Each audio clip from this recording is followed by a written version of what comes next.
మేలి ముసుగు కథ. రచన పాండ్రంకి సుబ్రమణి. కథాపఠనం మల్లవరపు సీతారాం కుమార్.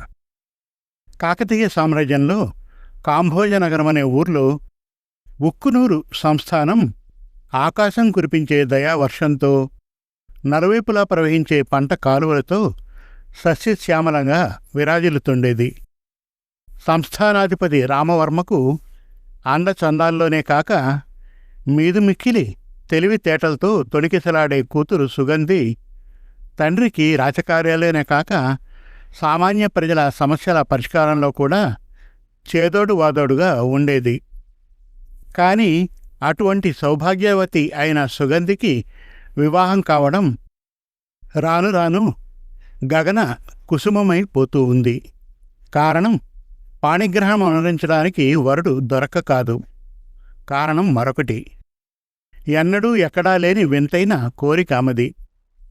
సభామందిరంలో తను ముఖార విందాన వేసుకున్న మేలి ముసుగుని తానుగా తీసి చూడదు, తొలగించి చూపించదు.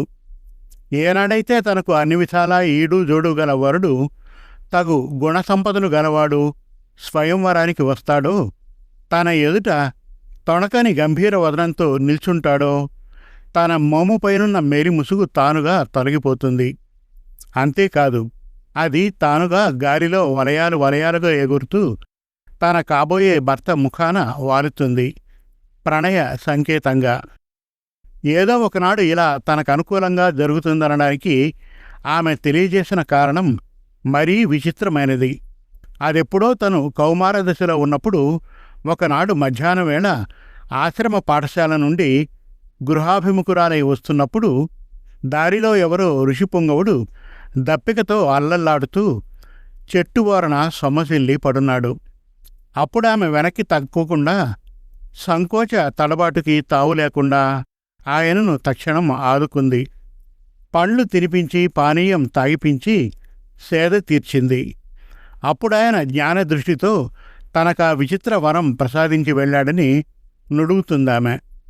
ఆ శుభ సమయంలో ఆమెకు ఎదురవబోయే మగపురుషుడు అతి గంభీరుడు, అతి గుణవంతుడు, అతి ఆత్మీయత కలవాడే ఉంటాడు.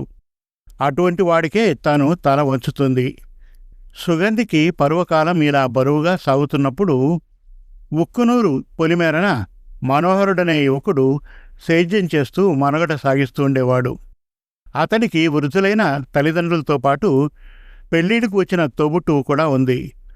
స్ఫురద్రూపి బలాఢ్యుడు అయిన మనోహరుడికి చుట్టుపక్కల నుండి ఎన్ని సంబంధాలు వరస కట్టి వెతికి వచ్చినా చెల్లికి పెళ్లి కానిదే ససేమిరా పెళ్లి పీటలపైన కూర్చునే ప్రసక్తే లేదని తెగేసి చెప్పేశాడు.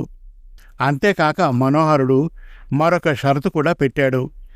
తన వృద్ధ తల్లిదండ్రుల్ని తన వాళ్లుగా చూసుకునే గుణవంతురాలు, సౌభాగ్యవంతురాలు భార్యగా వచ్చేంతవరకు తనకు పెళ్ళే వద్దని, అప్పటి వరకు బ్రహ్మచారిగా ఉండిపోతానని ఖచ్చితంగా తేల్చి చెప్పేశాడు. కానీ కాలమెప్పుడూ ఒకేలా ఉండదు కదా. దానికంటూ ఒక ధార్మిక ధ్యేయం అంటూ ఒకటి ఉంటుంది కదా. ఒకరోజతను వారాంతపు సంతకు వచ్చి పలు అంగళ్ళు చూసుకుంటూ కావలసిన వాటి కోసం వెతుక్కుంటూ అనుకోకుండా ఉక్కునూరు సంస్థాన అంతఃపుర ముఖద్వారానికి చేరుకున్నాడు. అప్పుడక్కడ సభామందిరంలో రాజకన్యకు రాజపురోహితుల సమక్షాన స్వయంవరం జరుగుతుంది. పలు ప్రాంతాల నుండి పలు చిన్నపాటి సంస్థానాధిపతులు, అగ్రజ వంశానికి చెందిన పెద్ద సంస్థానాధిపతులు సుగంధి చేతిని అందిపుచ్చుకోవడానికి బారులు తీరి రాసాగారు.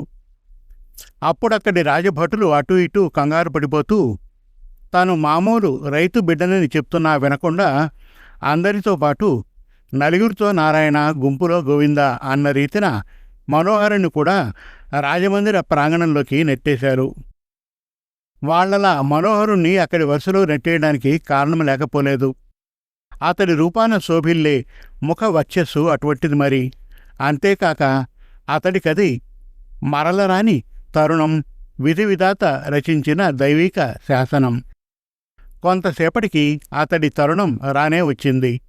సుగంధి ముందు ముఖాముఖిగా నిల్చోవలసి వచ్చింది.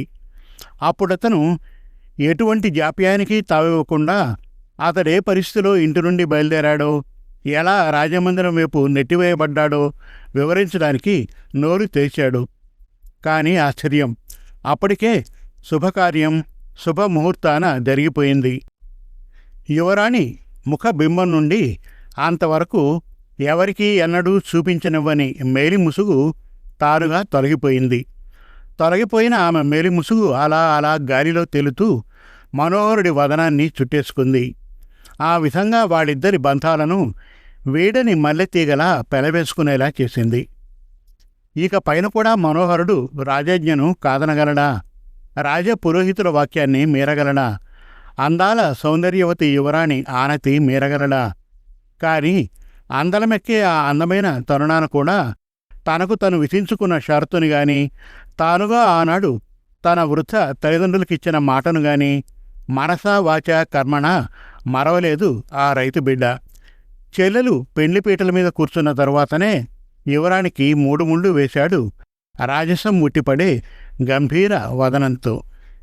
సమాప్తం. మరిన్ని చక్కటి కథల కోసం, కవితల కోసం, వెబ్ సిరీస్ కోసం మన తెలుగు కథలు.com విజిట్ చేయండి. Thank you.